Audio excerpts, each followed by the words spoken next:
राम राधे राधे सभी को। Welcome to teaching career. आज हम नेक्स्ट टॉपिक को पढ़ने वाले हैं, फैक्टर इन्फ्लुएंसिंग प्रीनेटल डेवलपमेंट। गर्भकालीन विकास को प्रभावित करने वाले ऐसे कौन कौन से तत्व हैं जो इफेक्ट डालते हैं। ठीक है, तो पहला है मैटरनल न्यूट्रिशन, यानी कि माँ खाने में क्या क्या ले रही है उस हिसाब से बच्चे का विकास होगा। तो गर्भकालीन अवस्था में बालक अपना आहार माँ से जो प्लेसेंटा है उसके द्वारा प्राप्त करता है। आवश्यकता है कि माँ का जो आहार है वो कैसा होना चाहिए, संतुलित होना चाहिए, बैलेंस डाइट होनी चाहिए। बैलेंस डाइट किसे कहते हैं, जिसमें भरपूर मतलब सही मात्रा में प्रॉपर पोषक तत्व होते हैं, सभी न्यूट्रिएंट विद्यमान होते हैं। माँ के आहार में प्रोटीन, फैट और कार्बोहाइड्रेट तीनों ही उपयुक्त मात्रा में आवश्यक है। प्रोटीन से टिश्यूज़ का निर्माण होता है, फैट शरीर में ईंधन का कार्य कर सकते हैं और कार्बोहाइड्रेट शरीर को क्या देता है, शक्ति, एनर्जी देता है। कुछ गर्भवती स्त्रियों की ये धारणा रहती है कि गर्भकालीन अवस्था में उन्हें दो जीवों के लिए भोजन करना होता है, एक स्वयं के लिए और दूसरे बच्चों के लिए, लेकिन ये गलत है। इससे जो है बच्चा बहुत तंदुरुस्त पैदा होगा, जिससे कि जो है माँ को ड्यूरिंग डिलीवरी दिक्कत हो सकती है। ठीक है, तो गर्भवती स्त्री को काफ़ी परेशानी हो सकती है। आवश्यक है कि गर्भवती स्त्री संतुलित जो आहार है वो ले, गर्भस्थ शिशु का विकास सामान्य ढंग से चल सके। अगला जो फैक्टर है वो है मैटरनल हेल्थ, यानी कि माँ की हेल्थ किस प्रकार की है इस पर डिपेंड करेगा बच्चे का डेवलपमेंट। अध्ययनों में देखा गया है कि गर्भवती स्त्रियों की बीमारियों भी गर्भस्थ शिशु के शारीरिक विकास को महत्वपूर्ण ढंग से प्रभावित करते हैं। कुछ गंभीर संक्रामक रोग जैसे सिफिलिस या गोनोरिया यदि गर्भवती स्त्री को है तो इसके गर्भस्थ शिशु पर अनेक परिणाम पड़ते हैं। उदाहरण के लिए इन बीमारियों के कारण गर्भस्थ शिशु गर्भ से गिर सकता है। यदि गर्भ से नहीं गिरता है तो जन्म के उपरांत इस प्रकार का बालक जन्म से अंधा, बहरा, मानसिक दुर्बलता या कोई और गत्यात्मक विकार, मोटर डिसऑर्डर हो सकती है। इस प्रकार यदि गर्भवती स्त्री को पहले या दूसरे महीने मीजल्स निकल आए तो गर्भस्थ शिशु के हृदय और कानों पर प्रभाव पड़ सकता है। अगला जो फैक्टर है वो है अल्कोहल एंड टोबैको। गर्भस्थ स्त्री लगातार शराब या तंबाकू प्रयोग कर रही है गर्भकालीन अवस्था में, तो इसका जो है गर्भस्थ शिशु पर जो पल रहा है बच्चा, उस पर बुरा प्रभाव पड़ता है।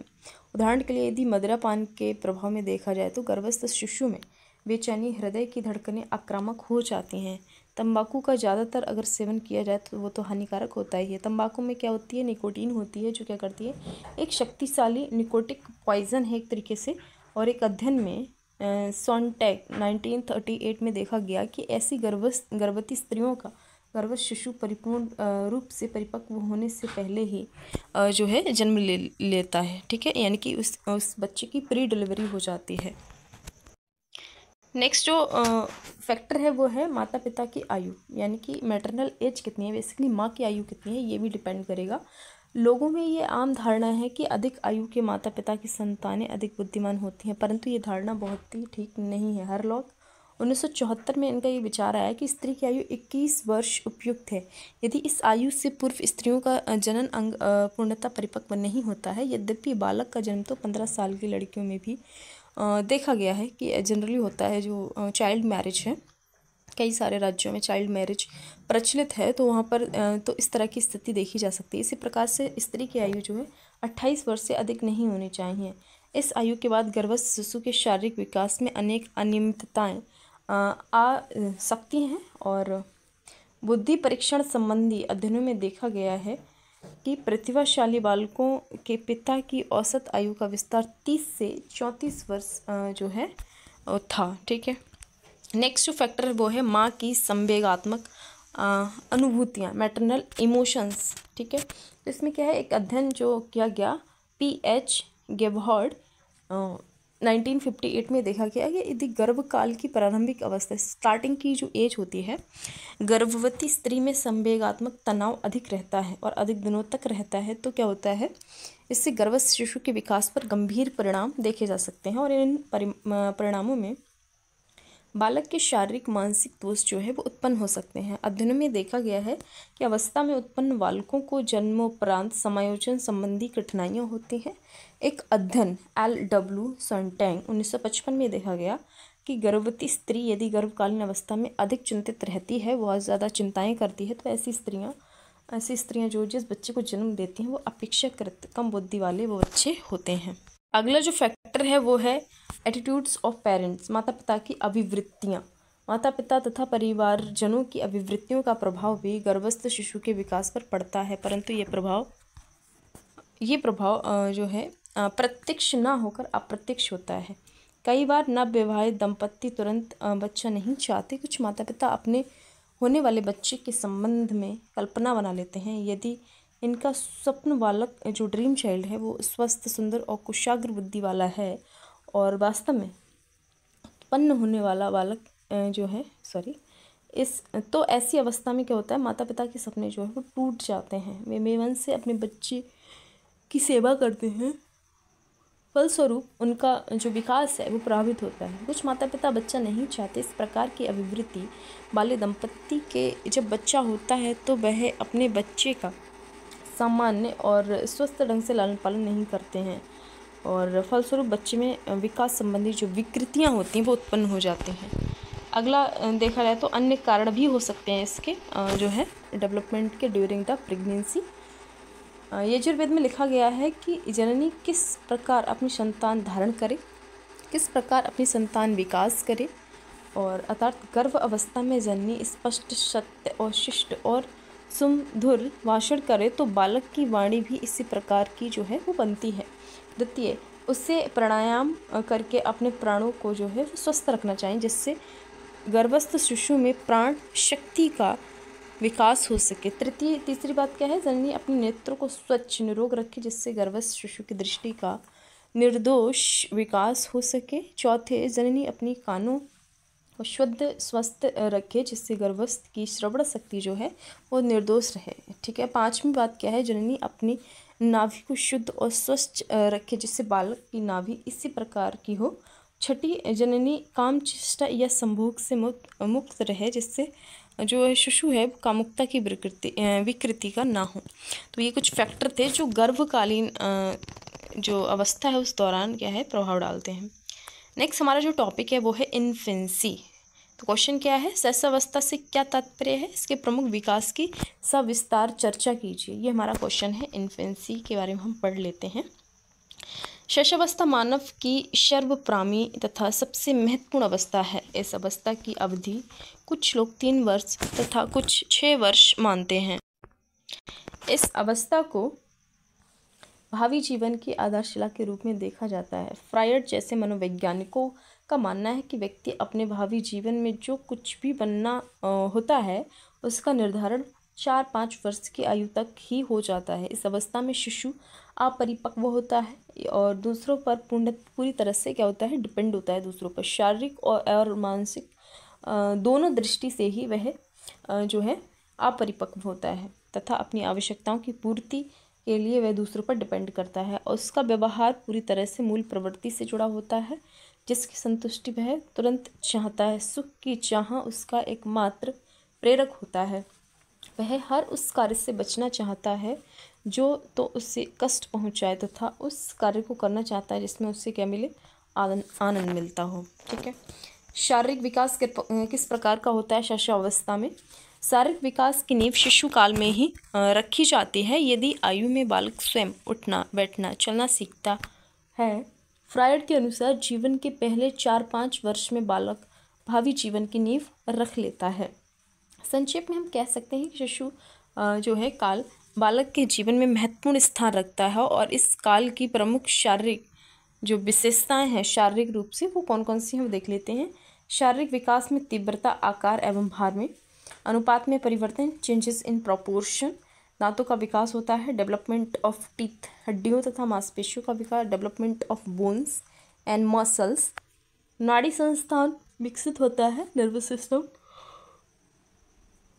जो डाइजेस्टिव सिस्टम होता है, पाचन प्रणाली वो मजबूत होती है। तो ये कुछ शारीरिक विशेषताएं हैं। ठीक है। फिर बच्चे का बौद्धिक विकास किस प्रकार का होता है, इंटेलेक्चुअल डेवलपमेंट देख लेते हैं। बौद्धिक विकास की प्रक्रिया भी इस काल में बहुत ही विस्तृत होती है।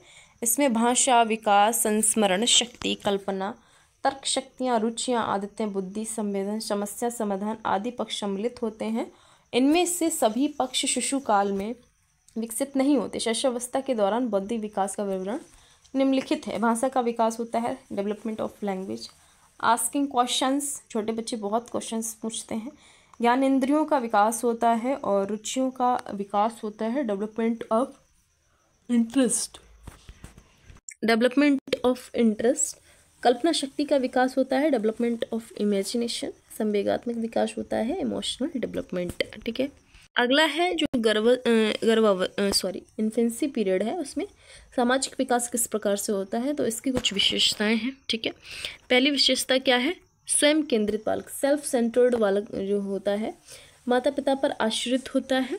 सामाजिक खेल का विकास होता है इसी एज में, डेवलपमेंट ऑफ सोशल प्ले, बच्चा समाज को जानना सीखता है, पहचानना सीखता है, आसपास के लोगों को। स्पर्धा की भावना आती है उसमें कि मैं भी ये काम करूं और मैं जो है किसी से भी आगे निकलूं। मैत्री और सहयोग की भावना आती है, फ्रेंडशिप एंड कोऑपरेशन, सामाजिक स्वीकृति, सोशल अप्रूवल, उसके अंदर भावनाएं आती हैं। हरलॉक ने 2 वर्ष के दौरान होने वाले सामाजिक विकास को निम्न ढंग से प्रस्तुत किया है।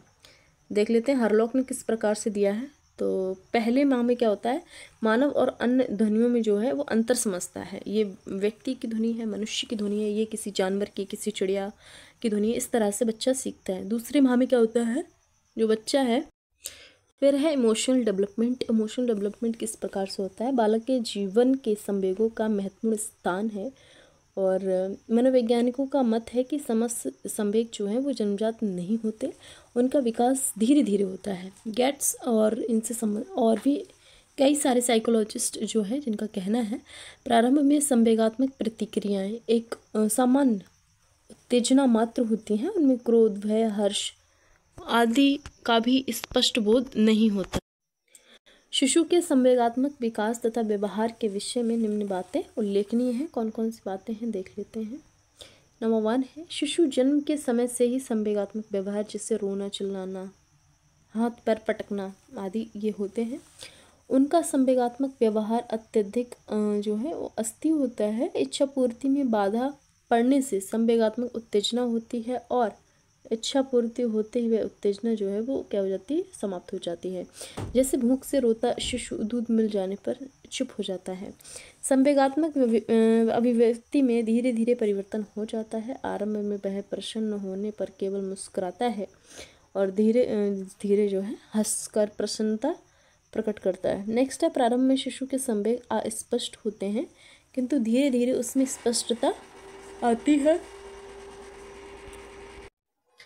3 सप्ताह के शिशु के रोने चिल्लाने में उसका संवेग स्पष्ट नहीं होता। गैसेल ने अपने अध्ययन में भूख, क्रोध और कष्ट में रोने चिल्लाने से ध्वनि के अलग अलग नोट करके ये बताया है कि माँ अपने शिशु की चिल्लाहट सुनकर उसका अर्थ समझ लेती है। ठीक है, उसका अर्थ समझ लेती है। फिर नेक्स्ट है, डॉक्टर जोन्स के अनुसार शैशव में सभी शिशु भय का अनुभव करते हैं किंतु भय की अनुमति में व्यक्तिगत भिन्नता पाई जाती है। 3 वर्ष का शिशु सांप या कोई भी हानिकारक वस्तु देखकर नहीं डरता। धीरे धीरे भय का विकास होता है और 3 वर्ष की आयु में वह अंधेरे तथा पशुओं से डरने लगता है। 5 वर्ष की आयु में वह अपने भय को नियंत्रण नहीं कर पाता। नेक्स्ट है, मूल प्रवृत्तियों के विकास के साथ साथ संवेगों का विकास भी होता जाता है। इस प्रकार जिज्ञासा, भोजन ढूंढना, काम रचना आदि सामाजिक प्रवृत्तियों का विशेष रूप में विकसित जो विकास वो होता है। लगभग 5 से 6 वर्ष की आयु तक संवेगात्मक अभिव्यक्ति तीव्रता, इंटेंसिटी में अंतर आ जाता है। उदाहरणार्थ 6 से 7 मास की आयु में दूध की बोतल छीन लेने पर वह जो है क्रोध में जोर जोर से रोने लगता है किंतु धीरे धीरे 2 से 3 वर्ष की आयु में इस प्रकार का व्यवहार नहीं करता। शैशवावस्था के अंत में वातावरण के लोगों में विशेष रूप से माँ के प्रति स्नेह भाव जो है वो रखता है। ठीक है, तो ये थी हमारी क्लास। मिलते हैं नेक्स्ट वीडियो में।